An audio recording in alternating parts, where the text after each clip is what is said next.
Olá, sou a professora Andréa Mendes e quero convidar você hoje para mais 5 minutos de história. Hoje nós vamos fazer um panorama geral sobre a história de Roma. Mas qual Roma? A Roma antiga, claro. A história romana ela começa no ano de 753 a.C. Conta a lenda que dois irmãos gêmeos, Rômulo e Remo, foram abandonados pelo seu tio para morrer. Afinal, eles seriam herdeiros do reino de Alba Longa.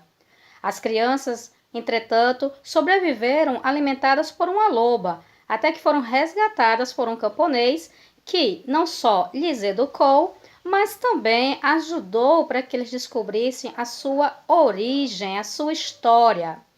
Depois, os irmãos destituíram seu tio do poder e disputaram a fundação da cidade de Roma, o episódio no qual Rômulo assassina seu irmão e funda a cidade. A história romana, então, ela tem 3 fases, uma chamada monarquia, outra chamada república e, por último, a fase do império. Na fase da monarquia, Roma tem 7 reis. Uma boa parte desses reis não passam de lendas, pois são de origem latina e não há nenhuma evidência arqueológica ou histórica que eles tenham existido. Porém, os 3 últimos reis são os reis históricos, os reis etruscos. Porém, esses reis, apesar de serem reis históricos, também sofreram muitos conflitos com uma classe econômica que estava se organizando, chamada de patrícios, ou seja, a elite aristocrática. No ano 509 a.C., o último rei Tarquínio o Soberbo foi destituído, e assim encerra-se a primeira fase da história romana, chamada monarquia. A segunda fase é o que nós vamos chamar de república, que significa em latim coisa do povo. A República Romana começa no ano 509 a.C.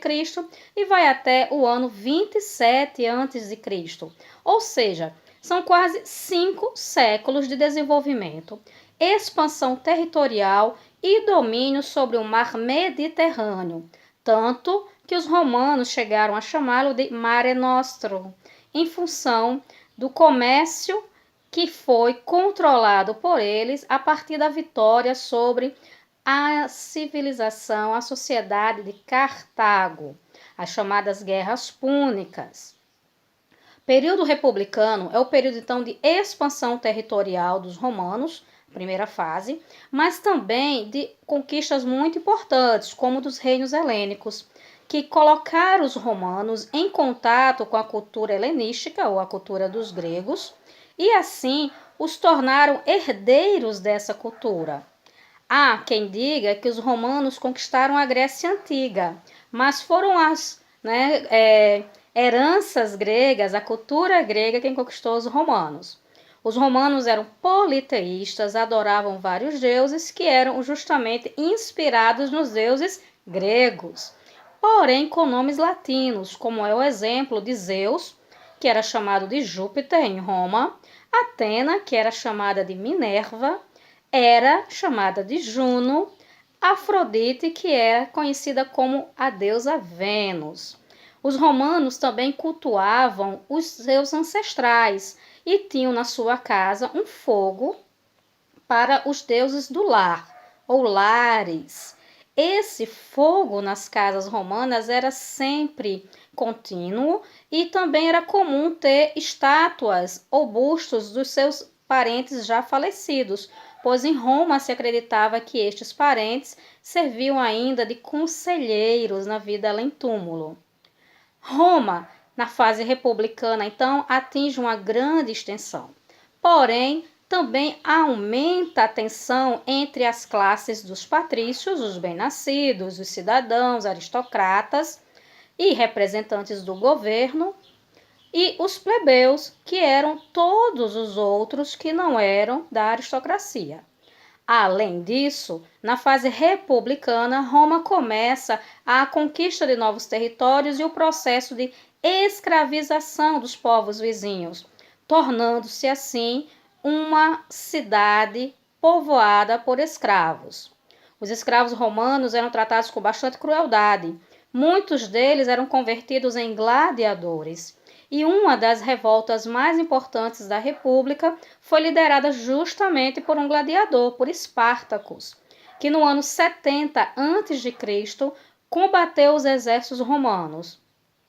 Sua revolta, porém, não teve êxito e muitos escravos foram crucificados. Porém, ficou aí plantado, o germe da revolta social.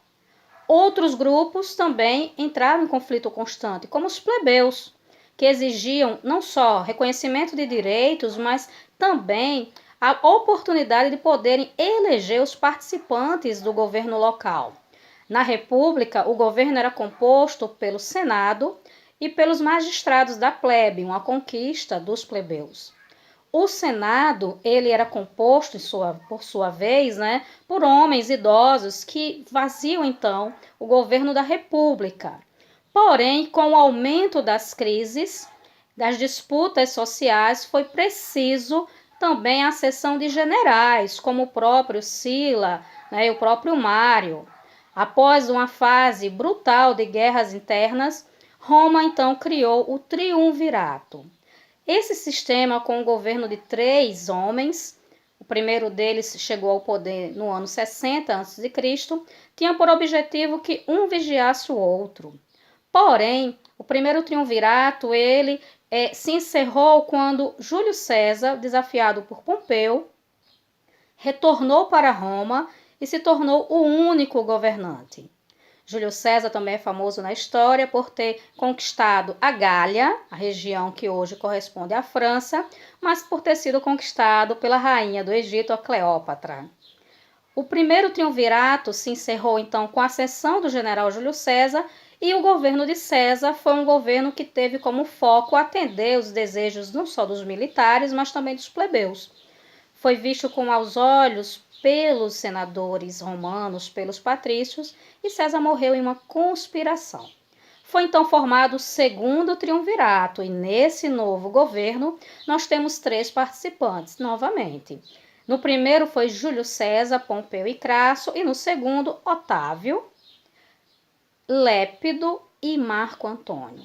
Marco Antônio, inclusive, foi enviado ao Egito para dominar aquela rainha que não conseguia se submeter ao poder romano.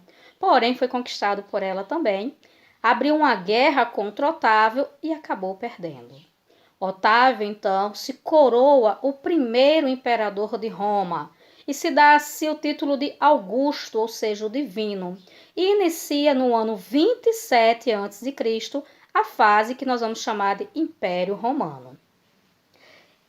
Gostaria então de contar com vocês na próxima videoaula. Nosso vídeo ficou muito longo, porque foi um panorama geral de quase 8 séculos sobre a história romana.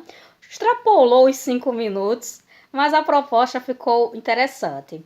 Então aguardo vocês para a gente conversar sobre o Império Romano. Um forte abraço e até logo. Tchau!